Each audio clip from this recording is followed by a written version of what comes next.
Politiķiem ar skaidru un gramatiski pareizu valodu ir lielākas iespējas iemantot tautas uzticību un celt savu popularitāti. Vairāki valodas eksperti, apvienojoties projektā Valodas policija, ir izvērtējuši visu atjaunotās Latvijas laika premjerministru valodas lietojumu.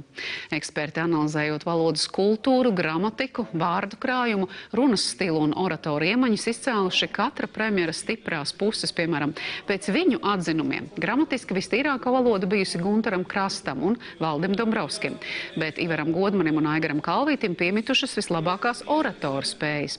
Tāpat laikā eksperti norādījuši arī uz prasmēm, kuras būtu jāuzlabo. Godmanis neprot lietot pauzes, Valdim Birkvam esot monotona runa, Valdis Dombrovskis aizmirst par principu viena doma, viens teikums, bet lemdotai straujumai bijis grūti uztverams vēstījums. Varētu apgalvot, ka viņa popularitāte uzlabotos, uzlabojot runas prasmes, jo tas ir ļoti svarīgi. Protams, ir svarīgi tas, ko mēs sakām, bet tikpat svarīgi ir, kā mēs sakām. Un uzlabojot to, viņi tiktu gan labāk saklausīt, gan labāk saprast un arī kļūt populārāki.